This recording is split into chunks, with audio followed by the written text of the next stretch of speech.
나 이제 너희랑 끝까지 가볼 거다. 법원에 도장이 찍히는 순간 한무철이 마음속에서 제일 먼저 지운 단어는 친구였는데요. 그 이름이 김대식인지 최규태인지 그 둘은 끝까지 모르고 있었습니다. 사망신고 취소 결정문을 받아든 날 한무철은 집에 들어오자마자 현관에서 숨을 크게 들이마셨습니다. 문틈 사이로 새어나오던 된장찌개 냄새가 코끝을 톡 치더라고요. 이미자가 뛰어나와 여보, 진짜 된 거예요? 하고 묻는데 한무철은 종이를 들어 보이며 웃었습니다. 나 이제 신분 탈출했어. 아빠 다시 살아났어. 리빙룸이 작은 함성으로 가득해졌습니다. 한태하는 아버지 등을 세게 두드리며 이제 아버지 이름으로 뭐든 할 수 있네요 라고 했고 한서우는 아빠가 웃으니까 우리 집이 다시 집 같아요 라고 말했는데요. 그 말을 들은 한무철은 순간 눈가가 뜨거워졌습니다. 오랫동안 잊고 살았던 자리, 가족 사이에서 제 이름이 또렷하게 불리는 느낌이 있었거든요. 그날 밤 식탁은 간만에 따뜻했습니다. 그런데 젓가락 소리 사이로 한무철의 마음은 계속 흔들렸습니다. 기쁨이었지만 기쁨만은 아니었고요. 그동안 무력하게 종이 신분조차 빼앗긴 채 살아야 했던 모멸감, 복권 당첨금을 두고 오락가락하며 선을 넘었던 김대식에 대한 실망 상황은 알면서도 그래도 친구잖아라고 말끝을 흐리던 최규태의 미소가 뒤엉켜 있었습니다. 이미자가 조심스럽게 물었습니다. 여보, 이제 어떻게 할 생각이에요? 한무철은 잠깐 눈을 감았다가 천천히 고개를 들었습니다. 우리 집 돈 다 되찾을 거야. 소송도 할 거고. 그런데 미자야, 방법은 최대한 정정당당하게 갈 거야. 그게 우리 가족 지키는 길이니까. 이미자는 한숨을 길게 내쉬더니 남편 손을 꼭 잡았습니다. 무리하지 말고요. 대신 끝까지 가요. 다음 날 한무철은 김대식을 찾아갔습니다. 저녁 장사가 막 붓기 시작한 치킨집은 바삭한 기름 냄새로 가득했는데요. 한무철은 계산대 앞에 서서 짧게 말했습니다. 대식아, 우리 집 돈 다 되찾을 거다. 소송도 할 거다. 김대식은 튀김 집게를 든 채 멈춰 섰습니다. 야, 무철아, 갑자기 왜 그렇게까지 말을 잇기도 전에 이해숙이 주방에서 나왔고요. 이해숙은 싸늘한 목소리로 한무철 씨, 당첨금 돌려주기로 계약한 적 없잖아요. 우리가 무슨 사기라도 쳤다는 거예요? 라고 밀어붙였습니다. 한무철은 눈을 피하지 않았습니다. 계약서보다 먼저 지켜야 할 게 있잖아. 어려울 때 손잡아주는 약속 말이야. 2번이나 어겼잖아, 너희가. 김대식은 아무 말도 못했는데요. 그 침묵이 이해숙을 더 자극했습니다. 우리 가만히 안 있을 거예요. 이 돈 다 빼앗기면 우리는 알거지예요. 싸워요, 김대식 씨. 그 말이 김대식의 어깨를 더 무겁게 눌렀습니다. 한무철은 끝내 고개만 끄덕이고 가게를 나왔습니다. 나오는 길에 튀김팬이 치익 소리를 내며 끓고 있었는데요. 그 소리가 오래된 우정의 마지막 숨소리처럼 들리더라고요. 같은 날 늦은 오후 한무철은 최규태를 찾아갔습니다. 사무실 유리문 너머로 보이는 규태의 표정은 여유로운 듯 보였는데 눈동자 깊은 곳에 작은 경계가 반짝였습니다. 야, 무철아. 소송은 또 무슨 소송이냐? 신분도 없으면서 뭘 어쩌겠다고. 한무철이 조용히 결정을 내밀었습니다. 나 이제 살아있어. 사망신고 취소됐어. 최규태의 미소가 반토막 나더니 바로 복구됐습니다. 축하한다. 근데 대식이 고소는 좀 심한 거 아니냐? 남도 아니고 친구인데. 한무철이 낮고 분명하게 말했습니다. 친구. 나 이제 대식이랑 친구 아니야. 규태 너하고도 예전 같지 않아. 선은 여기야. 그 한 줄이 방 안의 온도를 바꾸어 놓았습니다. 최규태는 그래도 좀 일하고 중재하는 모양새를 취했지만 손끝이 무의식적으로 책상 모서리를 두드리고 있었습니다. 자신도 모르게 초조했던 거죠. 그날 밤 김대식은 가게 문을 닫고 혼자 맥주 캔을 열었습니다. 무철이가 왜 저러지 중얼거리는데 정작 답을 아는 사람은 김대식 자신이었습니다. 복권 당첨금을 둘러싼 그날의 머뭇거림, 조금만 기다려로 시간을 끈 핑계, 내가 죽은 사람으로 처리됐으니까 일단 내가 대신이라며 넘어갔던 순간들. 그게 우정의 유예가 아니라 우정의 파산이었음을 김대식은 알고 있었고요. 그런데도 김대식은 스스로를 변호했습니다. 나도 사정 있었잖아. 애들 결혼, 대출, 가게 통닭 기름값도 올랐는데 이해숙이 등 뒤에서 말했습니다. 그 변명, 법원에서 통하겠어요? 당신 정신 바짝 차려요. 김대식은 답하지 못했습니다. 변명일 뿐이라는 걸 알고 있었으니까요. 며칠 뒤 한무철은 변호사 사무실에서 사건 타임라인을 정리했습니다. 복권 당첨금 약속의 경위, 사망신고 상태를 악용한 자금 이동, 대식과 규태가 얻은 직접적 간접적 이익 그리고 연락과 대화의 기록까지 하나하나 꿰맞췄습니다. 변호사는 증거가 점점 좋아지고 있습니다. 다만 감정 싸움으로 보이면 판사에게 역효과가 날 수 있어요. 최대한 절제된 어휘로 가시죠라고 조언했는데요. 한무철은 고개를 끄덕였습니다. 제가 제일 잃고 싶지 않은 게 그겁니다.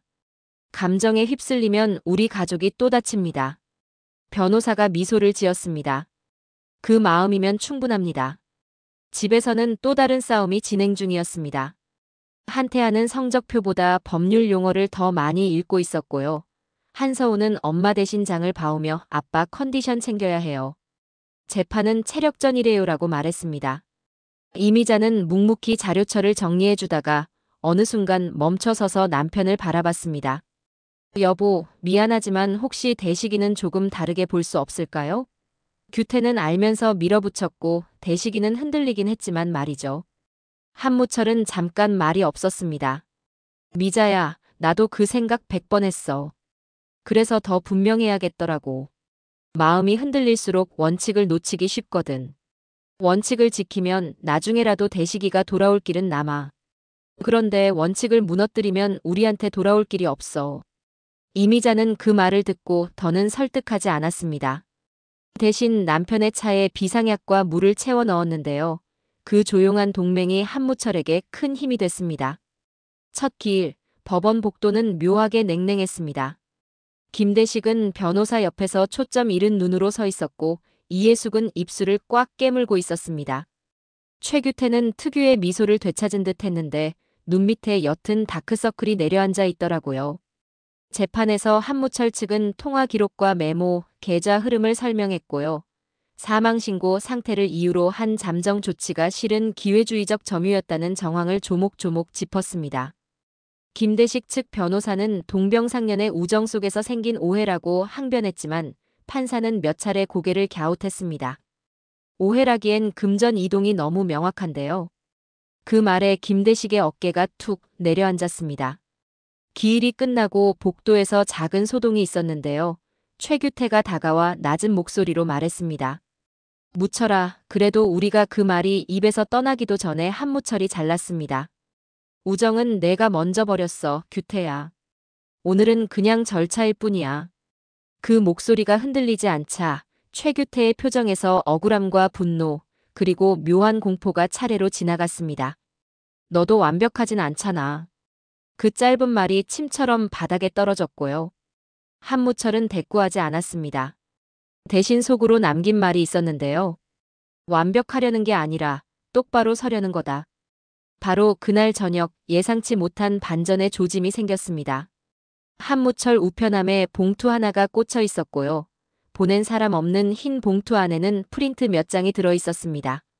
3년 전에 차명계좌 거래 내역, 그리고 규태 법무합의 골자라는 제목의 비공식 회의 메모가 있었는데요.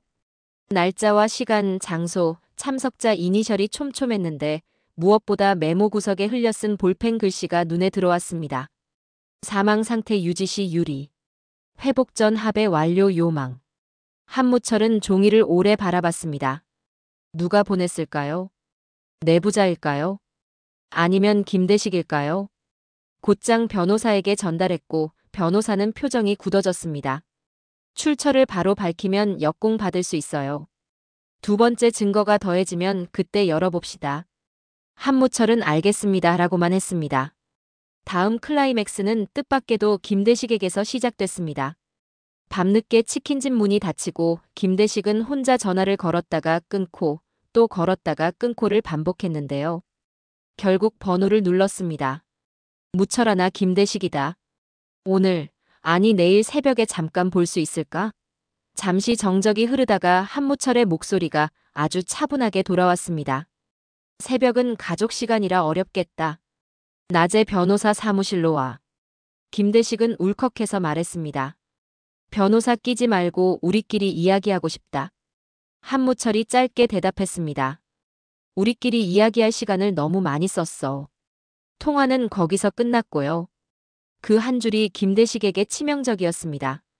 새벽 내내 그는 예전 추억을 끌어모았는데 추억은 현실의 부채를 대납해주지 않더라고요. 며칠 뒤 최규태는 반격 카드를 꺼냈습니다. 합의 초안이라 인쇄된 종이를 들고 와서 말했죠. 무철아, 이 정도면 깔끔하게 매듭될 거다. 너도 시간 아깝잖아. 한무철이 초안을 훑어보더니 조용히 묻습니다. 여기 사망 상태 확인이라는 문구가 왜 들어가 있냐? 최규태가 눈을 깜빡였고요. 그건 과거 경위를 확인한다는 뜻이지. 한무철이 미소 없이 말했습니다. 법원이 취소 결정을 내린 날짜가 명확한데 이 초안은 그 날짜 전날에 이미 인쇄됐네요. 각주 날짜가 말해주고 있어요. 내 신분 회복을 예상했다는 뜻이 아니라 회복 전 합의를 노렸다는 뜻이죠. 순간 공기가 멈춘 것처럼 느껴졌습니다. 최규태가 목을 살짝 만지더니 태도를 바꾸더라고요. 오해하지 마. 다 너 위해서. 그 말이 끝나기도 전에 한무철이 자리에서 일어났습니다.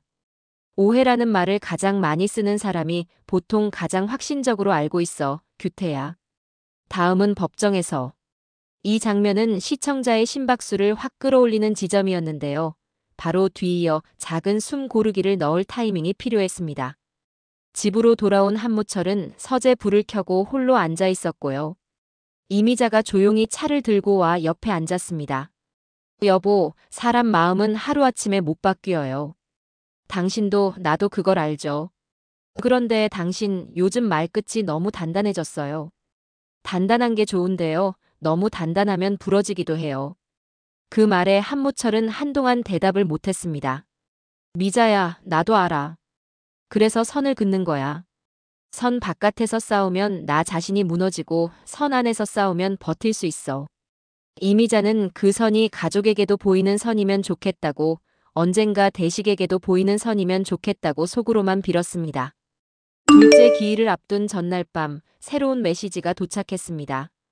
녹취 파일 있습니다. 당신이 모르는 밤의 합의. 첨부 링크 하나만 달린 익명 문자였는데요. 변호사는 즉시 접속하지 말라고 했습니다. 디도스나 악성일 수 있어요. 포렌식 통해서 안전하게 열어봅시다. 그러는 사이 김대식이 뜻밖의 행동을 했습니다. 치킨집 금고에서 오랫동안 모아둔 비상자금을 꺼내 은행으로 갔고요. 변호사 사무실로 공탁 상담을 문의했습니다. 전액은 아니지만 일단 제가 할 수 있는 만큼은 갚고 싶습니다. 당첨금 전액은 아니어도 제 마음을 보이고 싶습니다. 변호사는 놀랐고요. 그 선택은 기록에 남습니다. 상대 측이 감경을 고려할 수도 있어요. 김대식은 감경도 좋지만 그보다 나 자신에게 부끄럽지 않았으면 해요라고 말했습니다. 이 장면은 김대식의 내면이 처음으로 명확한 방향을 고른 순간이었고요. 시청자에게 작은 숨통을 열어주는 반전의 씨앗이기도 했습니다. 둘째 기일에서 법정은 더 팽팽했습니다. 한무철 측은 새로운 정황 증거에 관해 추가 제출 예정이라고만 밝히고 말을 아꼈는데요. 판사는 상대방 방어권 보장을 위해 제출 시점을 명확히 하십시오라고 경고했습니다. 바로 그때 최규태 측이 먼저 카드를 냈습니다. 원고 측도 사적 합의를 시도했습니다. 이 문자를 보십시오. 스크린에 띄워진 캡처에는 합리적 선에서 마무리합시다라는 문구가 있었고요. 날짜는 사망신고 취소 이틀 전이었습니다. 방청석이 웅성거렸는데 한무철은 조용히 고개를 들어 말했습니다. 그 문자는 제가 보낸 게 맞는데요. 전후 맥락이 있습니다. 합의가 아니라 사실 확인을 요청하는 문장이 뒤에 이어집니다. 판사가 양측의 원문 제출을 명했습니다. 규태의 변호사는 당황했고요. 왜냐하면 캡처의 뒤 문장이 의도적으로 잘려 있었거든요. 그 잘림은 변호사의 실수일 수도 누군가의 고의일 수도 있었습니다. 작은 진실의 틈이 열렸고 공기는 원고 쪽으로 천천히 기울었습니다. 재판이 끝나고 복도에서 뜻밖의 장면이 있었는데요. 김대식이 한무철 앞에 서서 작게 말했습니다. 무철아, 나 공탁할 거다. 다는 못해도 할 수 있는 만큼은 하려고. 그게 내 우정의 마지막 모양 같아서. 한무철은 오래 김대식을 바라봤습니다. 대식아, 우정이 마지막이면 안 되는데. 우정은 나중에라도 다시 시작할 수 있어야 우정이지. 그 말은 꾸짖음이 아니라 아주 조심스러운 남김이었습니다. 이 장면이 시청자 마음에 묘한 온기를 남겼고요. 동시에 그렇다면 규태는? 이라는 질문을 강하게 당겨냈습니다. 밤이 깊자 포렌식 팀이 익명 링크의 녹취 파일을 열었습니다. 스피커에서 탁한 소리가 흘러나왔고요. 시간 장소가 적힌 타임스탬프, 그리고 낮게 깔린 남자 목소리 2개가 겹쳤습니다.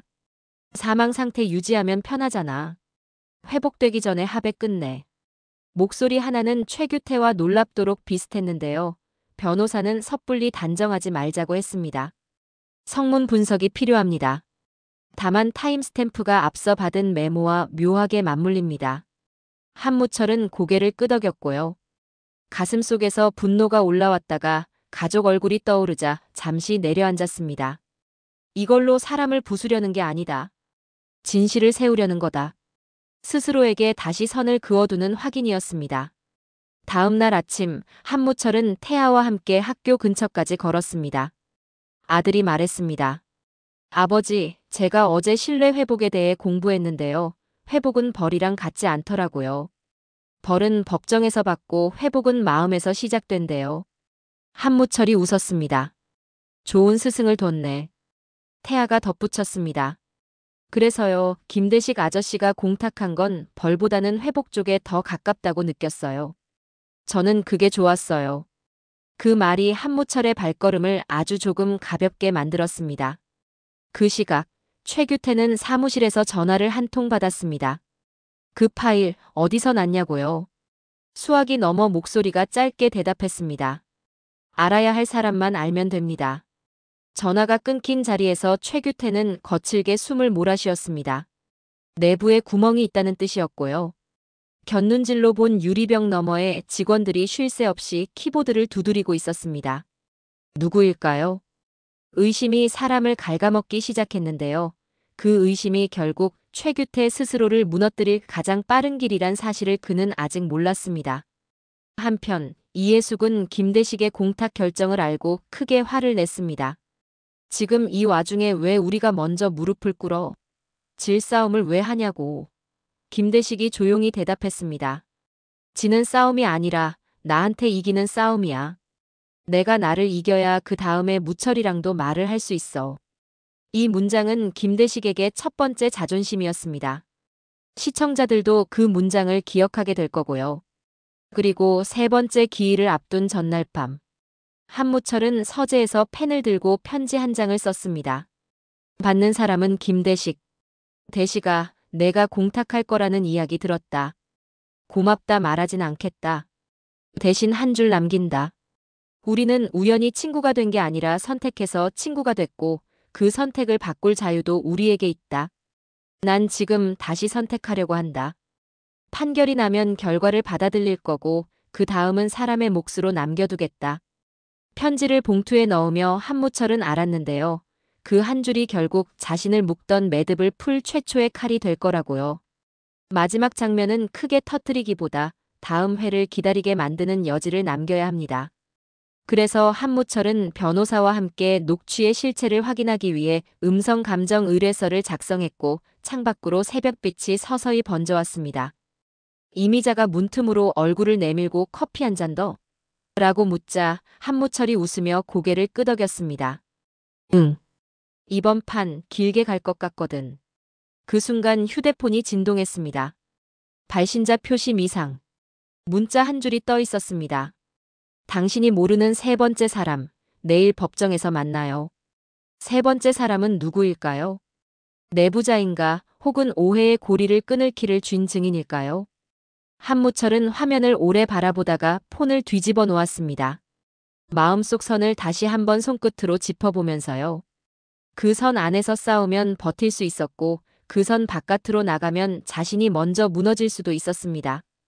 그리고 그는 알게 됐습니다. 진짜 대우는 판결문 밑에 적힌 액수가 아니라 그 선을 지키는 힘에서 시작된다는 것을요. 다음 날 법원 앞 사람들은 각자의 입장을 정리하고 서 있었습니다. 김대식은 주머니 속 편지 한 장을 쥐고 있었고요. 최규태는 누군가를 기다리듯 시계를 자주 들여다봤습니다. 한무철은 가족에게 미소를 보여주고 안으로 들어갔습니다. 오늘도 선 안에서요? 이미자가 묻자 한무철이 짧게 대답했습니다. 응, 선 안에서. 그 대답이 이상하게도 아주 든든하게 들렸습니다. 심장은 여전히 빠르게 뛰고 있었지만 무너질 것 같던 숨이 한 칸 내려앉았거든요. 그리고 문이 열렸습니다. 방청석이 일어섰고 재판부가 입장했습니다. 그와 동시에 오른편 출입문으로 누군가가 들어왔는데요. 모두가 얼굴을 돌렸습니다. 한무철은 눈을 가늘게 뜨고 그 사람을 바라봤습니다. 아직 이름을 부를 수는 없었지만 분명히 느낄 수 있었거든요. 오늘 이 재판이 그리고 이 싸움이 전혀 다른 궤도로 넘어가겠구나 하고요. 결론은 아직 멀었습니다. 그러나 단단한 것들은 대부분 보이지 않는 자리에서부터 자라나더라고요. 한무철이 마음속 선을 지키는 동안 김대식은 자신에게 지는 법을 배우고 있었고 최규태는 자신을 갉아먹는 의심과 타협하고 있었습니다. 돈, 우정, 가족. 이 세 단어가 같은 문장에 들어갈 수 있을지 우리는 아직 모릅니다. 다만 한 가지는 분명했는데요. 진짜 대우는 늘 결과가 아니라 태도에서 시작된다는 것. 그리고 그 태도가 결국 사람을 사람 곁으로 데려온다는 것을요. 다음 회를 기다리는 마음으로 각자의 자리를 지키는 밤이 조용히 길어지고 있었습니다. 더 흥미진진한 리뷰를 위해 구독과 좋아요 꼭 부탁드립니다. 감사합니다.